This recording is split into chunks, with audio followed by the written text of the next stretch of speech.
Hello friend, સ્વાગત છે તમારું મારા કિચનમાં. આજે હું તમારી સાથે શેર કરીશ મેથીના ગોટાની રેસીપી. બહાર મસ્ત ઠંડો ઠંડો પવન કે વરસાદી માહોલ હોય અને સામે આવી જાય ગરમા ગરમ સોફ્ટ અને જાળીદાર મેથીના ગોટા, તો બીજું શું જોઈએ. પણ શું તમારા ગોટા બહાર જેવા પોચા નથી બનતા, કાં તો અંદરથી કાચા રહી જાય છે, અથવા તો તેલ પી જાય છે? તો ટેન્શન છોડી દો. આજે આપણે બનાવીશું કંદોઈની સિક્રેટ ટિપ્સ સાથે એકદમ સુપર ટેસ્ટી સોફ્ટ મેથીના ગોટા, અને સાથે આપણે બનાવીશું ચટાકેદાર કઢી, અથવા તો તમે તેને ચટણી પણ કહી શકો છો. તો વિડીયો છેલ્લે સુધી જોજો. નવી રેસીપી શીખવા માટે મારી ચેનલને સબસ્ક્રાઇબ કરજો અને બાજુમાં આપેલા બેલ આઇકોનને જરૂરથી પ્રેસ કરજો, એટલે નવી રેસીપીના નોટિફિકેશન સૌથી પહેલાં તમને મળે. તો ચાલો રેસીપી શરૂ કરીએ. તો એકદમ પોચા રૂ જેવા જાળીદાર અને ખાવામાં એકદમ ટેસ્ટી એવા મેથીના ગોટા બનાવવા માટે મેં અહીં 2 કપ જેટલો ચણાનો લોટ લીધો છે, અને ચણાના લોટને મેં સારી રીતે ચાળીને લીધો છે. ચણાના લોટને હંમેશા જ્યારે પણ તમે ફરસાણ બનાવો ત્યારે ચાળીને જ લેવો. અહીં આ ચણાનો લોટ છે તે મેં ઘરનો દળેલો લીધો છે. તમે અહીં પેકેટનો પણ ચણાનો લોટ વાપરી શકો છો. હવે તેમાં એડ કરીશું આપણે અડધી નાની ચમચી જેટલો કાળા મરીનો અધકચરો વાટેલો પાવડર. અહીં આપણે કાળા મરીને આવી રીતે અધકચરો જ વાટીને લેવાનો છે.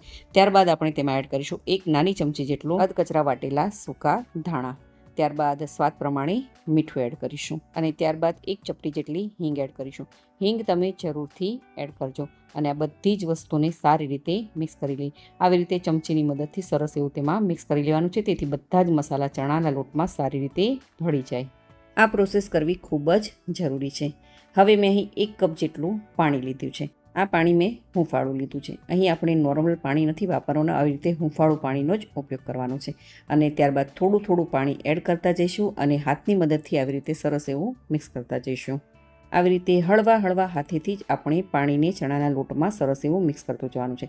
ધ્યાન રાખવાનું છે કે એકદમ આપણે પ્રેસ કરી અને ચણાના લોટમાં પાણીને મિક્સ નથી કરવાનું. આ રીતે થોડું પાણી નાખતું જવાનું છે, અને હળવા હાથેથી તેને મિક્સ કરતું જવાનું છે. તમારે એ વાતનું ખાસ ધ્યાન રાખવાનું કે ચણાના લોટને એકદમ પ્રેસ કરી અને પાણી સાથે મિક્સ કરશો તો તમારા જે ભજીયા છે તે એકદમ પોચા નહીં બને અને કઠણ બનશે. તો ચણાના લોટનું બેટર આપણું તૈયાર થઈ ગયું છે. હવે 2 થી 3 મિનિટ સુધી આપણે તેને રેસ્ટ થવા માટે રાખી દઈશું.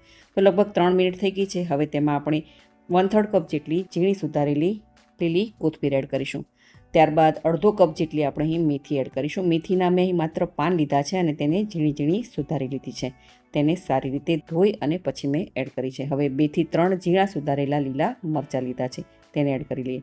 ત્યારબાદ 1/4 ટીસ્પૂન જેટલો ખાવાનો સોડા અથવા તો બેકિંગ સોડા, અને અહીં મેં 2 મોટી ચમચી જેટલું ગરમ તેલ લીધું છે, તેને એડ કરી દઈએ. હવે ત્યાર પછી 1 મોટા લીંબુનો રસ આપણે એડ કરી દઈશું. અહીં તમને એમ લાગશે કે લીંબુનો રસ એડ કરવાથી ભજીયા છે તે ખાટા થઈ જશે, પરંતુ બિલકુલ ખાટા નહીં થાય. અને હળવા હાથેથી આ બધા જ મસાલા, મેથી અને કોથમીરને સારી રીતે મિક્સ કરી લઈએ. આ બધી જ વસ્તુ મિક્સ કરતા સમયે મેં પાણીનો બિલકુલ ઉપયોગ નથી કર્યો. જો તમને જરૂર લાગે પાણીનો ઉપયોગ કરવાનો છે તો તમારે ગરમ પાણીનો જ ઉપયોગ કરવાનો છે. ઠંડા પાણીનો બિલકુલ ઉપયોગ નથી કરવાનો, તો એ વાતનું ખાસ ધ્યાન રહે. હવે બેટર આપણું તૈયાર છે કે નહીં તે ચેક કરી લઈએ. તો પ્લેટમાં આપણે આવી રીતે થોડું એવું બેટર રાખીશું. તો તમે જોઈ શકો છો કે બેટર છે તે ફેલાતું નથી અને એકદમ પરફેક્ટ શેપમાં જ રહે છે. ધેટ મીન્સ કે આપણું આ ભજીયાનું બેટર છે તે પરફેક્ટ છે. તો પછી રાહ શેની, ચાલો આપણે ફટાફટ મેથીના ગોટા બનાવી લઈએ. તો મીડિયમ ગેસની ફ્લેમ પર તેલને મેં પહેલેથી જ ગરમ કરવા માટે રાખી દીધું હતું. તો તેલ આપણું ગરમ થયું છે કે નહીં તે ચેક કરી લઈએ. થોડું એવું બેટર નાખવાથી તે તરત જ ઉપર આવી જાય છે. ધેટ મીન્સ કે આપણું તેલ છે તે પરફેક્ટ ગરમ છે. તો હવે આપણે તેમાં ભજીયા પાડી લઈએ. તો હવે તેલમાં સમાય એટલે આપણે તેમાં ભજીયા પાડવાના છે. અહીં ભજીયા પાડતી વખતે ગેસની ફ્લેમ આપણે મીડિયમ પર રાખવાની છે, અને ભજીયા તેલમાં એડ કર્યા બાદ આપણે તેને થોડી સેકન્ડ માટે સેટ થવા દેવાના છે. તેને પલટાવવાની ઉતાવળ બિલકુલ નથી કરવાની. તો તમે જોઈ શકો છો કે તેલમાં ભજીયા છે તે સરસ એવા સેટ થઈ ગયા છે. હવે ઉલટતા પુલટતા આપણે તેને તળી લેવાના છે. અહીં એ વાતનું ખાસ ધ્યાન રાખવાનું કે હાઈ ગેસની ફ્લેમ પર આપણે ભજીયાને નથી તળવાના, નહીંતર તે બહારથી લાલ થઈ જશે અને અંદરથી કાચા રહી જશે. અને એકદમ લો ગેસની ફ્લેમ પર આપણે ભજીયાને નથી તળવાના, નહીંતર ભજીયા છે તે તેલ વધારે પડતું પી જશે. મીડિયમ ગેસની ફ્લેમ પર જ ભજીયાને આપણે તળી લેવાના છે. તો ભજીયાનો ક્રિસ્પી અવાજ જારામાં ન આવે ત્યાં લગી આપણે ભજીયાને તળવાના છે. અને એ વાતનું પણ ખાસ ધ્યાન રાખવાનું કે એકદમ લાલ આપણે ભજીયા નથી તળવાના, આવી રીતે થોડા વ્હાઈટ રહે એવા જ ભજીયા તળવાના છે. તો તમે જોઈ શકો છો કે આપણા ભજીયા તળી અને સરસ તૈયાર થઈ ગયા છે. હવે આપણે તેને પ્લેટમાં કાઢી લઈશું. અને તમે ટિશ્યુ પેપર પર પણ કાઢી શકો છો, તેથી એક્સ્ટ્રા તેલ છે તે એબ્સોર્બ થઈ જાય. તો આવી જ રીતે બીજા બધા ભજીયાને તળી અને તૈયાર કરી લેવાના છે. હવે ભજીયા સાથે સર્વ કરવાની એક ચટપટી ચટણી તૈયાર કરી લઈએ. તો મિક્સિંગ બાઉલમાં 2 મોટી ચમચી જેટલો ચણાનો લોટ એડ કરીશું. ત્યારબાદ અડધો કપ જેટલી ખાટી છાશ એડ કરીશું.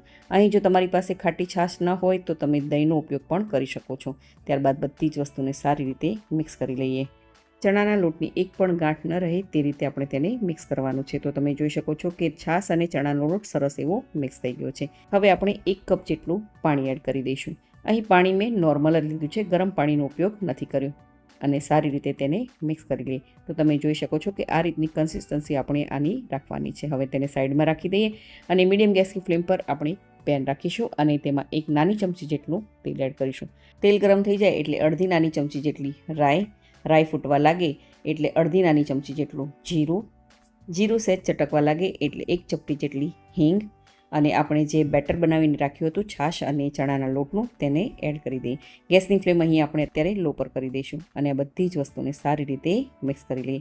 હાઈ ગેસની ફ્લેમ પર આપણે આ ચટણી નથી બનાવવાની, લો ગેસની ફ્લેમ પર જ આપણે તેને બનાવવાની છે. તો તમે જોઈ શકો છો કે થોડીક જ મિનિટોમાં તે ઘાટી થઈ જશે.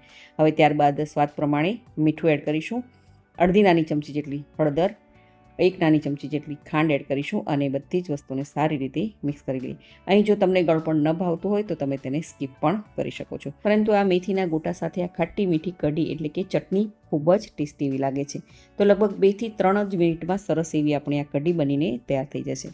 અને આને ધીમા ગેસ પર જ આપણે તેને ઉકળવા દેવાની છે. તો લગભગ 3 મિનિટ જેટલો સમય થઈ ગયો છે અને કઢી સરસ મજાની આપણી તૈયાર થઈ ગઈ છે.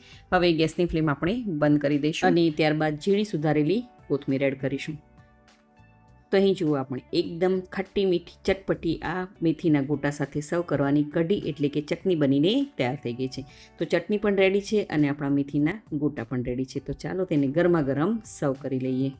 ગરમા ગરમ આ મેથીના ગોટા સાથે મેં તળેલા મરચાં પણ તૈયાર કર્યા છે, તેને પણ રાખી દઈએ અને આપણે તેની સાથે ચટપટી ખાટી મીઠી આપણી આ કઢી પણ સર્વ કરીએ. આ મેથીના ગોટા તમે આ ખાટી મીઠી ચટણી સાથે તો સર્વ કરી શકો છો, સાથે સાથે તમે આંબલીની ચટણી અથવા તો લીલી ચટણી અથવા તો ટમેટો કેચઅપની સાથે પણ સર્વ કરી શકો છો. ખૂબ જ ટેસ્ટી એવા લાગે છે.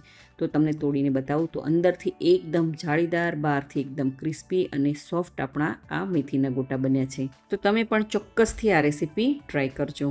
જો તમને મારી આજની આ રેસીપી ગમી હોય તો વિડીયોને લાઇક કરજો અને વધારેમાં વધારે શેર કરજો અને મારી ચેનલને જરૂરથી સબસ્ક્રાઈબ કરજો. તો ફરી મળીએ એક નવી રેસીપી સાથે.